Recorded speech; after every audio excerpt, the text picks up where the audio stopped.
Olha, o agronegócio brasileiro é uma potência, isso todo mundo sabe. Mas o setor está bem no meio de uma tempestade global perfeita.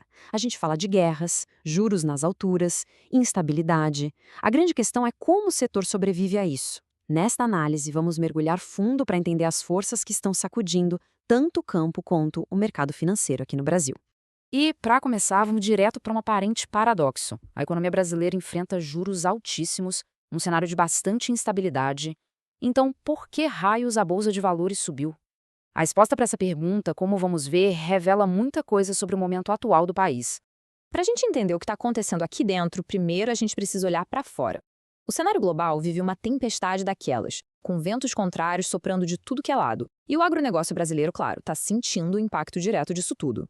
O primeiro grande vento contrário veio com as guerras comerciais. Quando os Estados Unidos começaram a impor tarifas, foi como se as regras do jogo do comércio global tivessem sido viradas de cabeça para baixo da noite para o dia. E isso, olha só que interessante, teve um efeito surpreendente.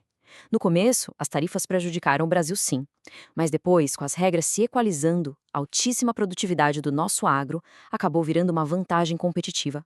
E o resultado final disso tudo? Uma instabilidade gigantesca para todo mundo. Bom, a segunda grande pressão global é o conflito entre a Rússia e a Ucrânia.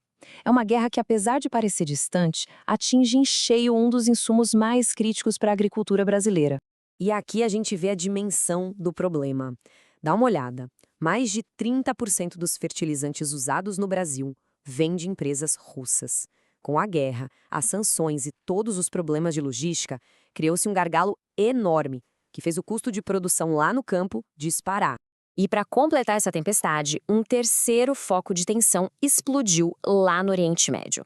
O resultado foi imediato e o mundo todo sentiu. Os custos de energia e de transporte marítimo subiram na hora. É um efeito dominó clássico. Perfeito. A tensão geopolítica explode, o preço do petróleo dispara, o frete marítimo fica mais caro e, no final da linha, quem paga a conta é o agricultor brasileiro. É a geopolítica mundial batendo na porta da fazenda. Certo. Com toda essa pressão vindo de fora, como é que o Brasil está navegando nessa tempestade? É bem aqui que o dilema interno começa a ficar mais claro. A principal arma do Brasil contra a inflação é ter uma das taxas de juros mais altas do mundo. Só que isso é uma faca de dois gumes, né? Por um lado, ajuda a segurar os preços. Por outro, o crédito fica caríssimo e isso acaba sufocando o crescimento das empresas.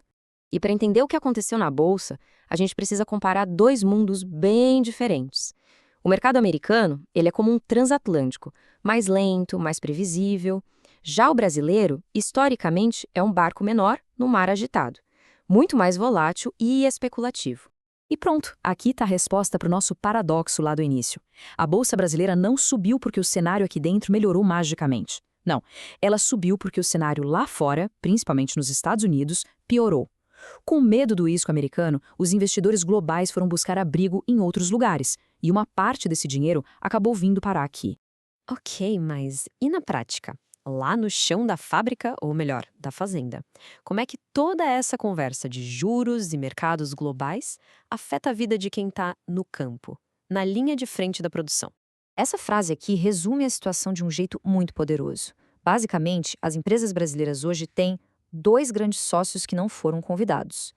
O governo, através de uma carga tributária altíssima, e o sistema financeiro com esses juros elevados. Isso espreme as margens de lucro de um jeito brutal. O ciclo recente da soja mostra isso perfeitamente. Pensa só, entre 2020 e 2022, com preços recordes, muitos produtores pegaram empréstimos pesados para expandir. O problema?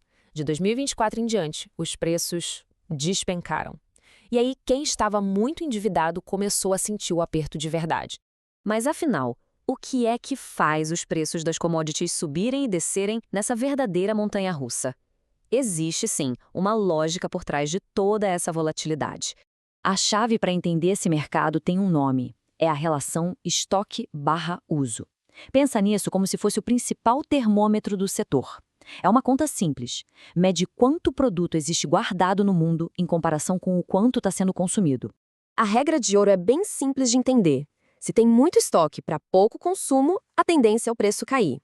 Agora, se o estoque está baixo e a demanda está alta, os preços sobem.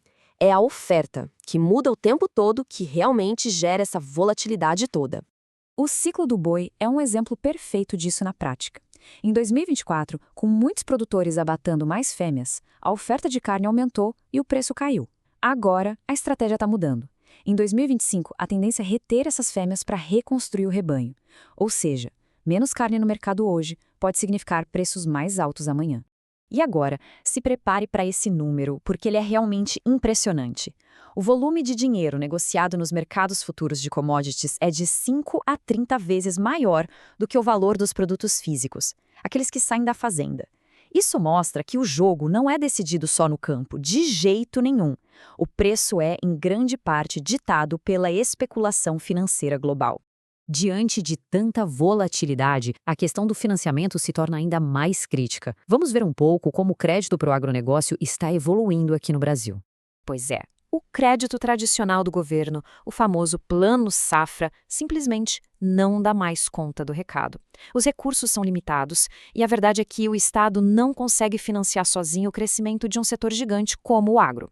E essa lacuna, ela abre uma porta enorme para o capital privado. É exatamente aí que entram as ferramentas financeiras mais novas, como o CRA e o FIAGRO. E veja bem, isso não é só sigla do mercado financeiro, são instrumentos essenciais para financiar o crescimento e, talvez o mais importante, para ajudar o produtor a se proteger dessa volatilidade toda que a gente viu. E tudo isso nos deixa com uma pergunta final para a reflexão.